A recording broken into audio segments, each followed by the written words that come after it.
ഒന്ന് രണ്ട് കാര്യങ്ങൾ ശ്രദ്ധിച്ചാൽ ഒട്ടും പൊട്ടിപ്പോവാതെ നല്ല സോഫ്റ്റ് ആയിട്ടുള്ള കോഴിക്കട്ട ഉണ്ടാക്കാം കേട്ടോ. അപ്പോൾ അതിനായിട്ട് നമുക്ക് ആദ്യം തന്നെ പൊടി കുഴച്ചെടുക്കാം. 2 കപ്പ് വെള്ളം നന്നായിട്ടൊന്ന് തിളപ്പിച്ചെടുക്കണം. 2 കപ്പ് അരിപ്പൊടിക്ക് 2 കപ്പ് വെള്ളം എന്നാണ് കേട്ടോ കണക്ക്. ഇനി അതിലേക്ക് ഒരു 2 സ്പൂൺ പഞ്ചസാരയും ഒരു 1/4 സ്പൂണോളം ഉപ്പും ചേർത്ത് നന്നായിട്ട് തന്നെ വെള്ളം തിളയ്ക്കണം. വെള്ളം നന്നായിട്ട് വെട്ടിത്തിളച്ച ശേഷം വേണം നമ്മൾ അരിപ്പൊടി ചേർക്കാൻ. വറുത്ത അരിപ്പൊടി, അപ്പം ഇടിയപ്പത്തിനൊക്കെ നമ്മൾ എടുക്കുന്ന ആ അരിപ്പൊടിയില്ലേ, അതാണ് കേട്ടോ ചേർക്കുന്നത്. അപ്പോൾ വെള്ളം നന്നായിട്ട് തിളയ്ക്കുക എന്നുള്ളതാണ് നമ്മൾ ആദ്യം ശ്രദ്ധിക്കേണ്ട കാര്യം. പൊടി കുഴയ്ക്കുമ്പോൾ നല്ല ചൂടായിരിക്കും.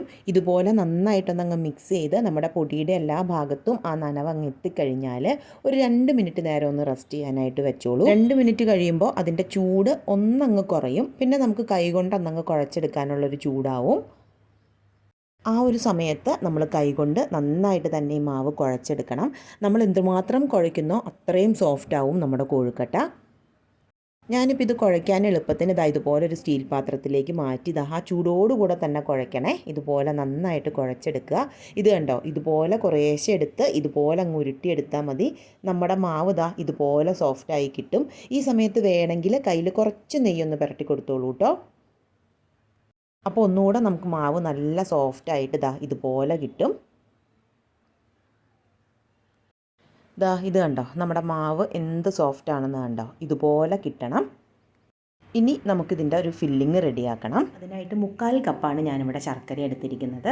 അതിലേക്ക് ഒരു 1/2 സ്പൂണിനടുത്ത് ഏലക്ക പൊടിച്ചതും കൂടെ ചേർത്ത് ഒരു 1/4 കപ്പ് മാത്രം വെള്ളം ഒഴിച്ചു കൊടുത്ത് ഇതൊന്ന് ഉരുക്കിയെടുക്കണം.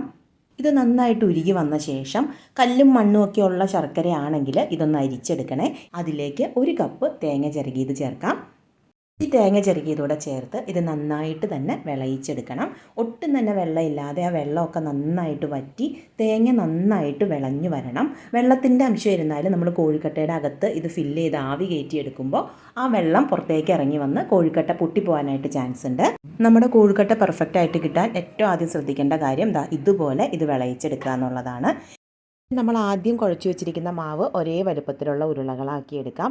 ഞാനിപ്പോൾ പറഞ്ഞ അളവിനെടുത്താൽ ഏതാണ്ട് ഒരു 11ഓളം കോഴിക്കട്ട ഉണ്ടാക്കാവേ.